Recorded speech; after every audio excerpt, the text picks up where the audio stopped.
de acordo com o que você está dizendo, realmente a população não aprovaria o programa que está sendo implantado pelo Michel Temer e com o qual eles pretendem voltar ao poder com tal centro democrático, que na verdade é a direita, a centro-direita, Alckmin ou algum desses outros parecidos com o Alckmin que tem aí. E na verdade, você me diz que o povo brasileiro não aprovaria esse programa, está certo, mas o povo brasileiro, de alguma maneira, nos primeiros momentos do golpe, culminando na eleição de 2016, uma boa parcela do povo brasileiro deixou de votar no PT, votou na direita e votou na direita enganado. Aqui em São Paulo é o maior, talvez o maior exemplo disso. Em São Paulo, o povo caiu como um patinho na lábia a maioria dos paulistanos caiu como um patinho na conversa do Dória. E agora a gente vê um outro processo muito revoltante, porque na medida em que o povo de São Paulo, da capital, está revoltado com o Dória, está se conscientizando de que votou errado, no estado de São Paulo, Dória é o primeiro colocado nas pesquisas, a acreditarmos nas pesquisas. Então, eu acredito que, num primeiro momento, essa história do golpe colou também um pouco na opinião pública. Você acredita que o sofrimento ensina e que esse sofrimento que o Brasil está enfrentando pós-golpe, que vem crescendo, porque o Brasil atravessa um processo de empobrecimento acelerado, a meu juízo, e dizem que o sofrimento ensina. Será que o povo brasileiro está acordando, Franklin? Acho que parece que botaram um despertador. Eu acho que o processo não é assim. E eu acho o seguinte, nós tivemos uma eleição em 2014, uma eleição extremamente disputada, onde foi uma eleição atípica inteiramente. O Aécio ficou preservado da disputa eleitoral todo o primeiro turno, porque era a Marina que estava fazendo a disputa com a Dilma. Então ele chegou, quando passou para o segundo turno, as primeiras pesquisas deram ele com 8 pontos de vantagem, entende? E uma campanha curta, de 3 semanas, de televisão, 2 semanas. E, no entanto, o Aécio foi derrotado. Por quê?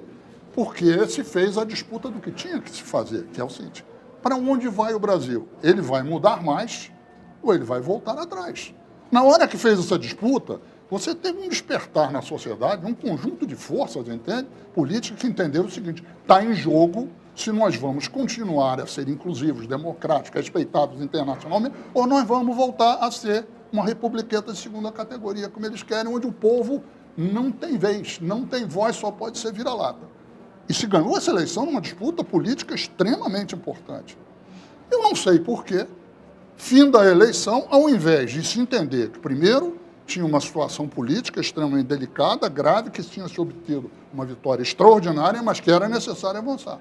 Eu acho que houve uma tibieza por parte do governo emergente no segundo turno, que produziu uma sensação de estelionato eleitoral em boa parte do eleitor. Que diz, eu não votei para ter o Joaquim Levy de ministro, quem falava em nome do governo era o Joaquim Levy falando em austeridade. Entende? Então é o seguinte, foi um programa dizer, temos de continuar a incluir, reformar, produzir, ter emprego, etc. E, de repente, o discurso que sai do governo é de austeridade. Isso foi um equívoco político monumental. E se pagou um preço disso. O Lula até diz, às vezes, com uma forma mais polida, talvez, do que eu esteja dizendo, e o povo aí ficou anestesiado. Ficou anestesiado por causa disso, que o povo não entendeu. Eu não acho que, de um modo geral, nas eleições de 2016, o povo que tinha votado do lado de cá foi votar do lado de lá. Não, o povo não foi votar. Nós tivemos uma abstenção monumental, porque ele disse que, por que eu vou votar? O meu voto não serve para nada. Eu voto e isso não acontece nada. Te digo o seguinte, existem poucos sentimentos na política tão devastadores quanto o sentimento do estelionato eleitoral. Que eu digo Sarney, que eu digo Fernando Henrique e que o diga a Dilma, entende? Quando nesse processo, na verdade, nós íamos por mudar mais e, de repente, austeridade, austeridade, austeridade. No fundo, eu acho que não entendeu que não tinha nenhum motivo mais sério, além do discurso do outro lado, entende? Não tinha nenhum motivo mais sério para o Brasil ir fazer uma inflexão de caminho. E nem ela queria fazer, mas ela não soube como fazer. Eu acho que foi um erro grave. De acordo com o que você está dizendo, realmente a população não aprovaria o programa que está sendo implantado pelo Michel Temer e com o qual eles pretendem voltar ao poder com tal centro democrático, que na verdade é a direita, a centro-direita, Alckmin ou algum desses outros parecidos com o Alckmin que tem aí. E na verdade, você me diz que o povo brasileiro não aprovaria esse programa, está certo, mas o povo brasileiro, de alguma maneira, nos primeiros momentos do golpe, culminando na eleição de 2016, uma boa parcela do povo brasileiro deixou de votar no PT, votou na direita e votou na direita enganado. Aqui em São Paulo é talvez o maior exemplo disso. Em São Paulo, o povo caiu como um patinho na lábia a maioria dos paulistanos caiu como um patinho na conversa do Dória. E agora a gente vê um outro processo muito revoltante, porque na medida em que o povo de São Paulo, da capital, está revoltado com o Dória, está se conscientizando de que votou errado, no estado de São Paulo, Dória é o primeiro colocado nas pesquisas, a acreditarmos nas pesquisas. Então, eu acredito que, num primeiro momento, essa história do golpe colou também um pouco na opinião pública. Você acredita que o sofrimento ensina e que esse sofrimento que o Brasil está enfrentando pós-golpe, que vem crescendo, porque o Brasil atravessa um processo de empobrecimento acelerado, a meu juízo, e dizem que o sofrimento ensina. Será que o povo brasileiro está acordando, Franklin? Acho que parece que botaram um despertador. Eu acho que o processo não é assim. E eu acho o seguinte, nós tivemos uma eleição em 2014, uma eleição extremamente disputada, onde foi uma eleição atípica inteiramente. O Aécio ficou preservado da disputa eleitoral todo o primeiro turno, porque era a Marina que estava fazendo a disputa com a Dilma. Então ele chegou, quando passou para o segundo turno, as primeiras pesquisas deram ele com 8 pontos de vantagem, entende? E uma campanha curta, de 3 semanas, de televisão, 2 semanas. E, no entanto, o Aécio foi derrotado. Por quê? Porque se fez a disputa do que tinha que se fazer, que é o seguinte: para onde vai o Brasil? Ele vai mudar mais ou ele vai voltar atrás? Na hora que fez essa disputa, você teve um despertar na sociedade, um conjunto de forças, entende? Políticas que entenderam o seguinte: está em jogo se nós vamos continuar a ser inclusivos, democráticos, respeitados internacionalmente, ou nós vamos voltar a ser uma republiqueta de segunda categoria, como eles querem, onde o povo não tem vez, não tem voz, só pode ser vira-lata. E se ganhou essa eleição numa disputa política extremamente importante. Eu não sei por quê, fim da eleição, ao invés de se entender que, primeiro, tinha uma situação política extremamente delicada, grave, que tinha se obtido uma vitória extraordinária, mas que era necessário avançar. Eu acho que houve uma tibieza por parte do governo emergente no segundo turno, que produziu uma sensação de estelionato eleitoral em boa parte do eleitor. Quer dizer, eu não votei para ter o Joaquim Levy de ministro. Quem falava em nome do governo era Joaquim Levy falando em austeridade. Entende? Então é o seguinte, foi um programa dizer, temos de continuar a incluir, reformar, produzir, ter emprego, etc. E, de repente, o discurso que sai do governo é de austeridade. Isso foi um equívoco político monumental. E se pagou um preço disso. O Lula até diz, às vezes, com uma forma mais polida, talvez, do que eu esteja dizendo, e o povo aí ficou anestesiado. Ficou anestesiado por causa disso, que o povo não entendeu. Eu não acho que, de um modo geral, nas eleições de 2016, o povo que tinha votado do lado de cá foi votar do lado de lá. Não, o povo não foi votar. Nós tivemos uma abstenção monumental, porque ele disse que, por que eu vou votar? O meu voto não serve para nada. Eu voto e isso não acontece nada. Te digo o seguinte, existem poucos sentimentos na política tão devastadores quanto o sentimento do estelionato eleitoral. Que eu digo Sarney, que eu digo Fernando Henrique e que o diga a Dilma, entende? Quando nesse processo, na verdade, nós íamos por mudar mais e, de repente, austeridade, austeridade, austeridade. No fundo, eu acho que não entendeu que não tinha nenhum motivo mais sério, além do discurso do outro lado, entende? Não tinha nenhum motivo mais sério para o Brasil ir fazer uma inflexão de caminho. E nem ela queria fazer, mas ela não soube como fazer. Eu acho que foi um erro grave. Quando se fala a regulação que o governo Lula legou a Dilma, foi no apagar das luzes do segundo governo Lula. Em 2010, eu participei da Confecom, né, como delegado por São Paulo.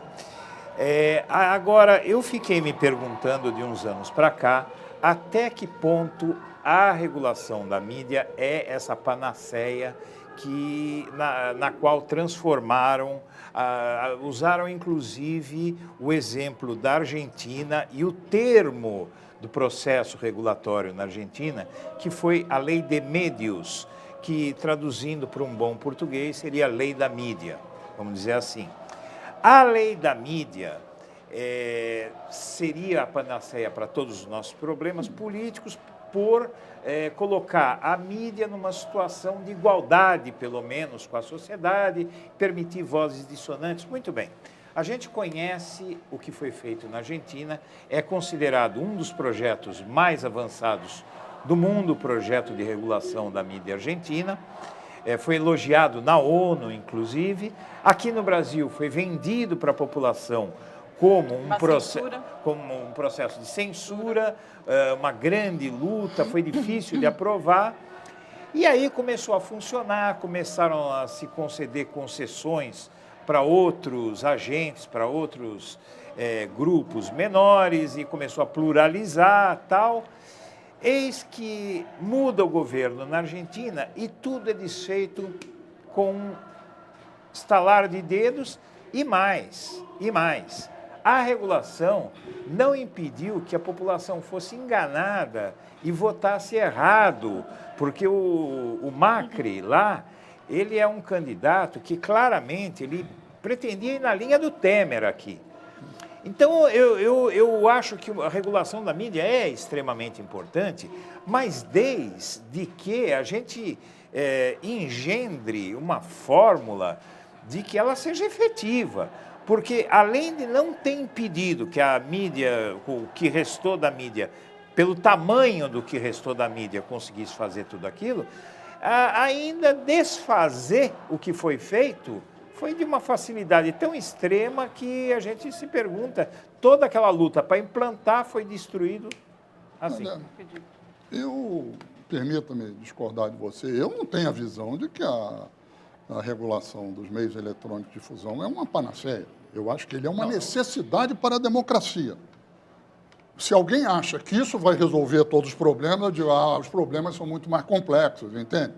É a mesma coisa que você dizer, o Bolsa Família resolve todos os problemas. Ele não tem uma política pública específica que resolva tudo. É um conjunto de políticas públicas. Então, eu não tenho essa visão de que é uma panaceia. Mas eu acho que é absolutamente necessário. É outra questão. E quero discordar de você na questão da Argentina. Eu acho que a Argentina fez uma lei extremamente importante, etc., avançou. E o fato de que tenham perdido uma eleição lá e a direita tenha ido atacar essa lei, não quer dizer que daqui a pouco a direita não vai perder a eleição lá e a lei de Medios voltará a ser aplicada. Isso são processos políticos. Eu sempre brinquei, porque muitas vezes as pessoas queriam, nós temos que fazer igual a Argentina, etc. Eu sempre disse, o Brasil e a Argentina não são iguais em termos políticos. A Argentina é um potro fogoso, entende? Que sai relinchando, pulando, escoiceia, tira as quatro patas do chão, é uma coisa maravilhosa. Você vê aquilo, fica deslumbrado. Mas é o seguinte, ela forma maiorias políticas e perde maiorias políticas com razoável rapidez. Isso é a característica da política na Argentina. E eu sempre disse, o Brasil é um elefante.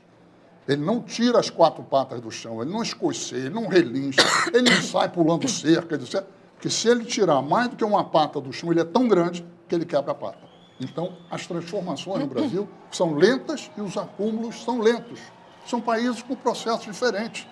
Eu olho para a Argentina e vibro com o potro, mas eu olho para o Brasil e digo, nós somos um elefante, como os Estados Unidos é um elefante, grandes países, para mudar precisam de um certo tempo de amadurecimento para a formação de maiorias, entende? Quer dizer, não estou dizendo que nós somos melhores que os argentinos, são processos diferentes. Eu acho, por incrível que pareça, o golpe... Só no futebol, né? Não, no futebol, eles são melhores que a gente, porque eles têm aquele famoso ditado, que você chega na Argentina, o cara diz o seguinte, a Argentina é o lugar, entende, que produziu o melhor jogador de futebol da Argentina, que é o Maradona, e outros muito melhores do que ele, entende? Quer dizer, eles têm sempre a visão de que o Maradona ainda é pouco perto do que tem. Quando se fala, a regulação que o governo Lula legou a Dilma foi no apagar das luzes do segundo governo Lula. Em 2010, eu participei da Confecom, né, como delegado por São Paulo. Agora, eu fiquei me perguntando de uns anos para cá, até que ponto a regulação da mídia é essa panaceia na qual transformaram, usaram inclusive o exemplo da Argentina e o termo do processo regulatório na Argentina, que foi a Lei de Medios, que traduzindo para um bom português seria a Lei da Mídia, vamos dizer assim.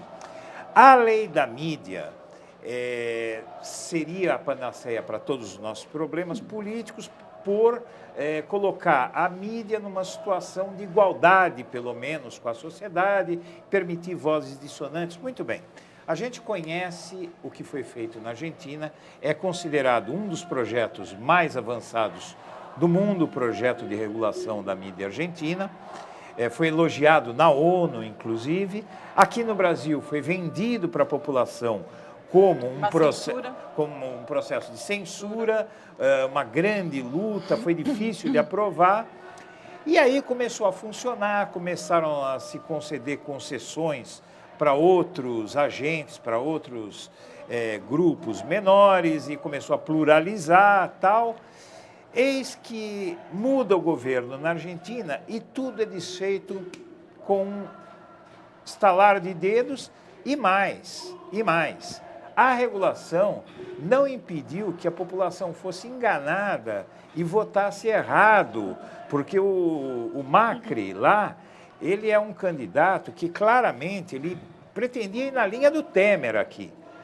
Então, eu acho que a regulação da mídia é extremamente importante, mas desde que a gente engendre uma fórmula de que ela seja efetiva. Porque, além de não ter impedido que a mídia, o que restou da mídia, pelo tamanho do que restou da mídia, conseguisse fazer tudo aquilo, ainda desfazer o que foi feito foi de uma facilidade tão extrema que a gente se pergunta, toda aquela luta para implantar foi destruído assim. Permita-me discordar de você, eu não tenho a visão de que a regulação dos meios eletrônicos de difusão é uma panaceia. Eu acho que ele é uma necessidade para a democracia. Se alguém acha que isso vai resolver todos os problemas, eu digo, os problemas são muito mais complexos, entende? É a mesma coisa que você dizer, o Bolsa Família resolve todos os problemas. Ele não tem uma política pública específica que resolva tudo. É um conjunto de políticas públicas. Então, eu não tenho essa visão de que é uma panaceia. Mas eu acho que é absolutamente necessário. É outra questão. E quero discordar de você na questão da Argentina. Eu acho que a Argentina fez uma lei extremamente importante, etc., avançou. E o fato de que tenham perdido uma eleição lá e a direita tenha ido atacar essa lei, não quer dizer que daqui a pouco a direita não vai perder a eleição lá e a lei de Medios voltará a ser aplicada. Isso são processos políticos. Eu sempre brinquei, porque muitas vezes as pessoas queriam, nós temos que fazer igual a Argentina, etc. Eu sempre disse, o Brasil e a Argentina não são iguais em termos políticos. A Argentina é um potro fogoso, entende? Que sai relinchando, pulando, escoiceia, tira as quatro patas do chão, é uma coisa maravilhosa. Você vê aquilo, fica deslumbrado. Mas é o seguinte, ela forma maiorias políticas e perde maiorias políticas com razoável rapidez. Isso é a característica da política na Argentina. E eu sempre disse, o Brasil é um elefante. Ele não tira as quatro patas do chão, ele não escoceia, ele não relincha, ele não sai pulando cerca, etc. que se ele tirar mais do que uma pata do chão, ele é tão grande que ele quebra a pata. Então, as transformações no Brasil são lentas e os acúmulos são lentos. São países com processos diferentes. Eu olho para a Argentina e vibro com o potro, mas eu olho para o Brasil e digo, nós somos um elefante, como os Estados Unidos é um elefante, grandes países, para mudar precisam de um certo tempo de amadurecimento para a formação de maiorias, entende? Quer dizer, não estou dizendo que nós somos melhores que os argentinos, são processos diferentes. Eu acho, por incrível que pareça, o golpe... Né, só no futebol, né? Não, no futebol, eles são melhores que a gente, porque eles têm aquele famoso ditado, que você chega na Argentina, o cara diz o seguinte, a Argentina é o lugar, entende, que produziu o melhor jogador de futebol da Argentina, que é o Maradona, e outros muito melhores do que ele, entende? Quer dizer, eles têm sempre a visão de que o Maradona ainda é pouco perto do que tem. O negócio é o seguinte, eu acho que depois dessa conversa que a gente teve aqui, tem muita gente que já deve estar até com pensamentos suicidas, porque o cara fala assim, olha, tá tudo uma desgraça, não sei o quê, e a gente está fazendo planos, mas esses planos dependem de que a gente possa recuperar o poder. Que ninguém vai implantar mídia, vai adotar política nenhuma. Eu sei que você diz que cedo ou tarde nós vamos recuperar o poder. Eu me preocupo com o quão tarde, porque o quão tarde pode ser uma década. Talvez eu nem esteja mais aqui. Então, o que eu... Primeiramente, eu acho que são duas perguntas. A primeira pergunta é... há uma dúvida hoje no Brasil de que haja eleição neste ano. Há uma dúvida, não sei se você compartilha dessa dúvida. E a segunda pergunta é a seguinte, montou-se no Brasil um sistema, eu diria, diabólico de impedir que você permita que um governo avance muito no tempo se ele estiver contrariando os donos do poder. Eu pergunto a você o seguinte, esse sistema que consiste em um poder do judiciário, que qualquer denúncia prolifera e infla e se transforma em condenação e em prisão, ele pode ser usado à larga, futuramente, ad eternum. Então, essas são as minhas questões. Bom, antes de você responder, nós temos um outro vídeo aí do Azenha, que gravou uma pergunta exatamente sobre as eleições para nós. Aí, poderiam passar? Tem gente na esquerda dizendo que esta eleição de 2018 é muito importante para desfazer o golpe que derrubou a Dilma. No entanto, parece que a esquerda vai desunida para o primeiro turno. Franklin, você acha que tem uma saída, um acordo entre o PT e o PDT, especialmente Ciro Gomes, antes do primeiro turno? Ou você acha que isso é conversa já só para o segundo turno e que a candidatura do Lula é definitiva? São três perguntas complexas. Né? Três umas perguntinhas bem basiquinhas. Mas é o seguinte, primeira pergunta. Eu vou falar com a minha experiência da minha militância política contra a ditadura. Se no período da ditadura você ficasse fazendo uma estratégia só em função de se o tempo vai ser rápido ou vai ser devagar, você se paralisava. O que você tem que fazer é lutar. Se você puder encurtar, melhor. Se não puder, você vai lutar mais. Eu sempre digo, o Brasil deve muito às pessoas que, naquele período onde não havia a menor perspectiva de vitória, 72, 73, 74, lutavam porque quem estava lutando antes estava no cemitério, na cadeia ou no exílio. Ela estava mantendo a bicicleta pedalando. Nós devemos imensamente a essas pessoas que não tinham nenhuma perspectiva de poder a curto prazo, de acabar com a ditadura, mas significa o seguinte, eu não vou me submeter. Eu vou continuar lutando, porque eles não vão mandar em mim e fazer com que eu não seja nada. Então, eu acho o seguinte, eu não posso dizer, se nós vamos afastar isso, se vamos ter uma reconquista democrática em 6 meses, 2 anos ou 4 anos, mas eu vou te dizer o seguinte, eu acho que não tem nada parecido com a ditadura de 21 anos, não. Eles estão um mingau, eles não têm poder. A ditadura, quando tomou, ele tinha um discurso, o discurso anticomunismo era um discurso fortíssimo. Depois eles tiveram um discurso do milagre econômico. Qual é o discurso do pessoal que está aí hoje em dia? O Temer não é um presidente mais, ele é um presidente decorativo, rebarbativo. O Franklin, apesar de não se ter que discutir isso agora, esse é um assunto que está na cabeça das pessoas e a gente precisa abordar de alguma maneira. O que é que acontece? O PT ele está com uma estratégia que eu até acho que pode ter muita gente preocupada e até criticando a estratégia de manter a candidatura do Lula mesmo preso.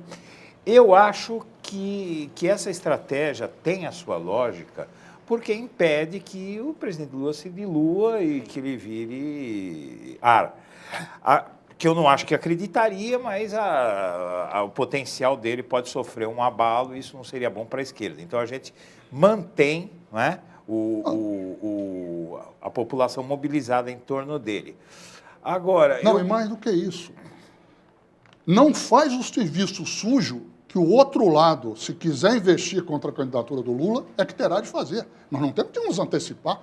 Exatamente. Nós retirarmos o Lula e o outro lado vai bater palma para a gente. Mas aí você pensa que... Porque eu já cheguei a abordar nos meus textos, nos meus vídeos, eu já cheguei a abordar a seguinte hipótese, de que a gente chega com o Lula até onde der, né, até o registro final das candidaturas, o prazo final, tal, e a partir dali, na impossibilidade de manter a candidatura, então o Lula finalmente delegaria, e isso seria até bom. Tem um leitor que me diz assim, Eduardo, mas você fica antecipando as estratégias do PT para a direita? Eu digo que isso é uma bobagem, porque a direita sabe muito bem tudo que está acontecendo, não precisa do Eduardo falar.